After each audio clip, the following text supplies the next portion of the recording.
ಅಫ್ಘಾನ್ನಲ್ಲಿ ಸಿಲುಕಿಕೊಂಡಿದ್ದ ಕರಾವಳಿಯ 7 ಜನ ತಾಯ್ನಾಡಿಗೆ ವಾಪಸ್ಸಾಗಿದ್ದಾರೆ.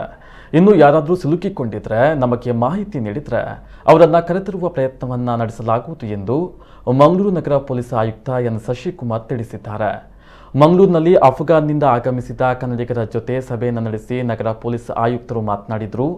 ಅಫ್ಘಾನ್ನಲ್ಲಿ ಸಿಲುಕಿಕೊಂಡಿರುವ ಕನ್ನಡಿಗರನ್ನು ಕರೆತರುವುದಕ್ಕಾಗಿ ರಾಜ್ಯ ಸರ್ಕಾರ ಸಿಐಡಿಯ ಎಡಿಜಿಪಿ ಉಮೇಶ್ ಅವರನ್ನು ನೋಡಲ್ ಅಧಿಕಾರಿಯಾಗಿ ನೇಮಕ ಮಾಡಲಾಗಿದೆ.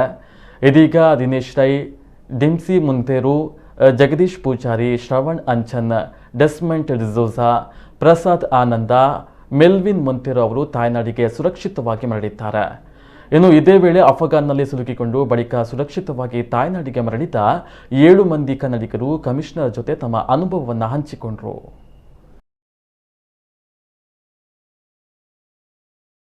ಒಟ್ಟು 7 ಜನ ನಮ್ಮ ಮಂಗಳೂರು ಭಾಗದವರು ವಾಪಸ್ಸಾಗಿದ್ದಾರೆ.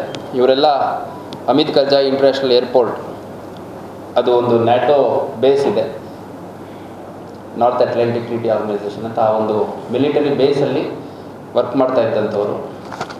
ಅವ್ರಿಗೆ ಈ 15ನೇ ತಾರೀಕು ನಡೆದಂಥ ಬೆಳವಣಿಗೆ ಹಿನ್ನೆಲೆಯಲ್ಲಿ ಅಫ್ಘಾನಿಸ್ತಾನ ಕಾಬೂಲ್ನಿಂದ 17ನೇ ತಾರೀಕು ಕತಾರ್ ಬೇಸ್ ಏನು ನ್ಯಾಟೋದಿದೆ ಅಲ್ಲಿಗೆ ಎವ್ಯಾಕ್ಯುಯೇಟ್ ಮಾಡಿ ಶಿಫ್ಟ್ ಮಾಡಿರ್ತಾರೆ.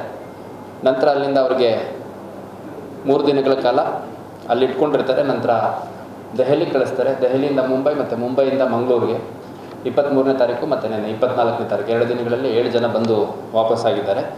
ಅವರೆಲ್ಲ ಹೇಳುವಂಥದ್ದು ಅವ್ರದ್ದು ಈ ನ್ಯಾಟೋ ಮಿಲಿಟ್ರಿ ಬೇಸ್ ಇದ್ದಿದ್ದರಿಂದ ಅವ್ರಿಗೆ ಹೊರಗಡೆ ಏನು ಬೆಳವಣಿಗೆ ನಡೀತಾ ಇದೆ ಅದ್ರ ಬಗ್ಗೆ ಯಾವುದೂ ಮಾಹಿತಿ ಇರಲಿಲ್ಲ.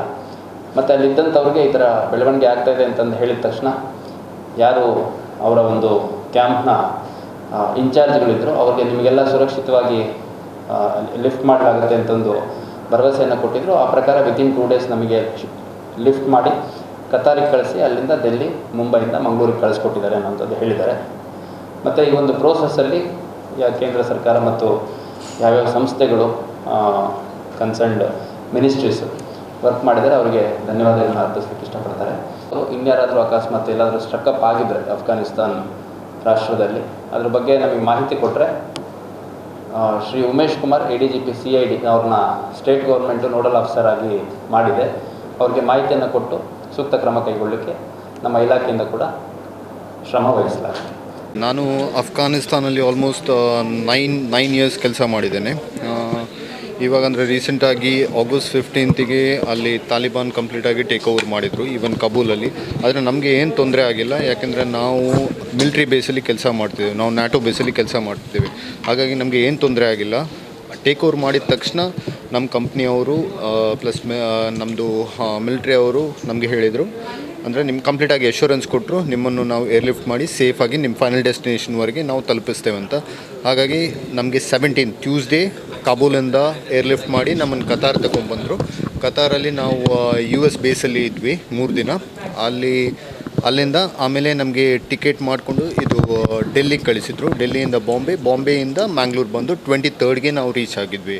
ನಾನು ಅಲ್ಲಿರುವಾಗ ಪರಿಸ್ಥಿತಿ ಅಷ್ಟು ಕೆಟ್ಟದಾಗಿಲ್ಲ, ಆದರೂ ಸಡನ್ನಾಗಿ ಅಲ್ಲಿ ಪರಿಸ್ಥಿತಿ ಬಿಗಡಾಯಿಸ್ತು. ಅಂದರೆ 15ರ ನಂತರ ನಾವಿರುವ ಅಂದರೆ ಕಾಬೂಲ್ನಲ್ಲಿ ನಾವಿರುವ ಬೇಸಲ್ಲಿ ಪರಿಸ್ಥಿತಿ ಬಿಗಡಾಯಿಸಲು ಸ್ಟಾರ್ಟ್ ಆಯಿತು. ಅಂದರೆ ಹೊರಗಡೆಯಿಂದ, ನಮ್ಮ ಬೇಸ್ ಒಳಗೆ ಏನೂ ಪ್ರಾಬ್ಲಮ್ ಆಗಿಲ್ಲ. ನಮಗೆ ಆರ್ಮಿಯವರು ಒಳ್ಳೆ ಸೆಕ್ಯೂರಿಟಿ ಕೊಟ್ಟಿದ್ದರು, ಮತ್ತು ಕಂಪನಿ ಸಹ ನಮಗೆ ಒಳ್ಳೆ ಸಪೋರ್ಟ್, ನಾನು ದುಡಿದಿರುವ ಕಂಪನಿ ಸಹ ನಮಗೆ ಒಳ್ಳೆ ಹೆಲ್ಪ್ ಮಾಡಿದೆ. ಅದೇ ರೀತಿ ದೋಹಾ ಕತಾರಲ್ಲಿ ನಮ್ಮ ಭಾರತದ ರಾಯಭಾರಿ ಕಚೇರಿ ಎಂಬೆಸಿ ತುಂಬ ಅಂದರೆ ತುಂಬ ಹೆಲ್ಪ್ ಮಾಡಿದೆ. ಅವರ ಸಹಾಯವನ್ನು ನಾವು ಯಾವತ್ತೂ ಮರೆಯೋಕ್ಕೆ ಸಾಧ್ಯ ಇಲ್ಲ. ನಾವು ಈಗ ಭಾರತಕ್ಕೆ ಸೇಫಾಗಿ ಮುಟ್ಲಿಕ್ಕೆ ಒಂದು ಮೈನ್ ರೀಸನ್ ನಮ್ಮ ಭಾರತದ ರಾಯಭಾರಿ ಕಚೇರಿ ದೋಹಾ ಕತಾರ್ನವರು.